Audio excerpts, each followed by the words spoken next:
I'm sitting next to Urvi Jangam. She's the first blind person in the world who's completed her PhD in German studies. Urvi, tell us your story. Hello. Hi. Yeah, so it's been a long journey, and I'm used to facing challenges in my life, right from my school days, where people have been giving me hurdles, saying, "Hey, you won't be able to do this, stay out of that," and so on. So, and I've been always insistent that yes, I will be able to do this, and I would achieve my goals, and that was the case also with German, where right on the first day of my college, the lecturer was like, you need at least basic scores to pass. Why don't you opt for a regional language like Marathi and Hindi? And I took that as a challenge because I knew my potential. And here I am today. How were you able to consistently perform and consistently? And your father was telling me that during your when you were studying German language, you were traveling across Mumbai every day. How did you do this? What was in your mind that kept you going every day? Well, I was really passionate about the language, and I fell in love with it. The German language. English is my first love, and German came along since 16. So yeah, I was pretty determined on learning the language, and that's what kept me going. I had an excellent teacher at Maxwell. Her name is Prachi Sharma. She's one of the senior most German teachers across the country, and in the field of German language at least. So yeah, and she was the one who actually kind of motivated me and Yeah. inculcated that interest and passion for the language, and that's what kept me going. And I now observing people, while listening to conversations around you on the train, it's simply fascinating, wherein like there are so many stories which unfurl around you. Yeah. I cannot perceive them visually, but you have the auditory sense, which is active. You have the olfactory, like you have the rest of the senses which could be utilized. What's the big dream that you're chasing? Now you're like a doctor, and this is like the highest in education, right? A PhD. So now what's next? For me, my dream, this is just the beginning. My PhD is, of course, it's one of the biggest dreams that I've ever cherished, and I've come so far. And now I think there's a long way to go. So I am open to the whole world, actually, and I would like to pursue my career further in German studies, not just merely at academic level, at university level, where, let's see, as I said, I might want to work in Japan, I would want to go to the US, so I would not confine myself to India or to Germany for that matter. Okay. Where I am currently. Yeah. Yeah. So I want to go to the US, I want to teach in Africa. They have German University language in Pretoria, for instance. So I would love to go there. I would love to go to Japan. I would love to work in Scandinavian countries, Denmark specifically. Amazing. Yeah. And of course, my major aim is to establish and further my aesthetic concept, which I've now developed by conducting workshops, by conducting seminars, so that it reaches masses. It doesn't remain confined to the academia. So tell us, what was your PhD paper? My PhD thesis is about the aesthetics of non-visual.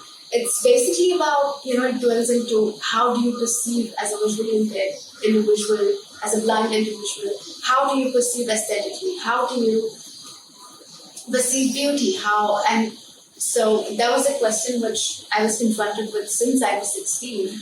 And as a teenager, I was slightly bewildered. I didn't know how to answer this question. Of course, I had the answers. I was never confused at my end, but I didn't know how to communicate it so people could see it and understand. Yeah. And that's what kind of motivated me further. Where I was in Tübingen for a semester on a scholarship. One of my essays got selected at international level and got published in anthologies later. That was one of the top 10 essays. And there I was often asked, how do you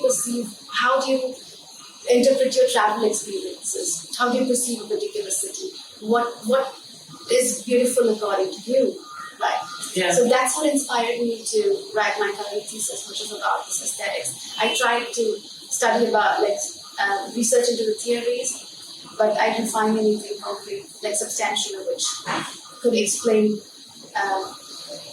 my views or my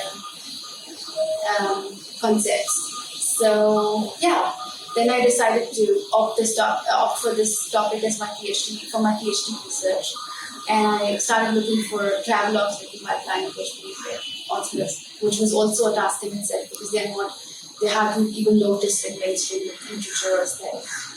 So, Urvi, I want to discuss again with you on the topic of your thesis because you have come up with a whole new concept. So, tell us. Yeah, so my concept, I have, I was telling you, it delves into aesthetic perception of applied and visually impaired, which has so far hardly been conceptualized actually. I tried using a lot of Western German theories in particular by philosophers like Kant and Schopenhauer, Hegel, but I couldn't really find much there because those are like the visual sense is predominant there. And so I focused on Indian theories, and the rasa theories was really seemed to be promising because the sense of taste is the primary sense which is associated with this concept. And so we have the whole concept of Navras, which has 9 rasa, including love, shringara, and the rest. I have come up with this concept called Adrishya Rasa, which means non-visual aesthetic pleasure, the non-visual aesthetic experience. Wow. Adrishya means non-visual. You've taken a huge step for people across the world, right, by coming up with this concept. Because I have added on to the classical Indian concept of rasa. And not just that, I would want to make it into an interdisciplinary concept. I would want it to amalgamate into philosophy and disciplinary studies and, the areas across education. And, if you had to say that, this keeps me going and this keeps me excited and this keeps me every day motivated, what would those things be? Good question. There's so many things to say.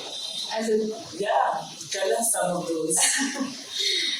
Yeah, I think, obviously, I would say being a language person, the work, I love my work. It's not just work for me, but it's my passion. So I'm a literature buff. I read, I listen to music, and as I said, my thesis, the research work that I'm doing.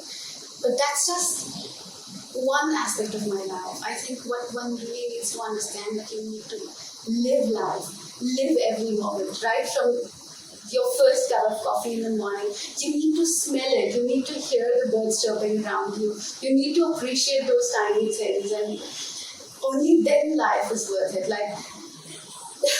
You could, even that one bar of chocolate which I get from someone throughout the day, and the kind of smile that it brings me, a flower that I get, or I live abroad now, and so one phone call from my mother and her good morning, and those are the things which actually keep me going. Living in the now, basically, keeps me going. Wow.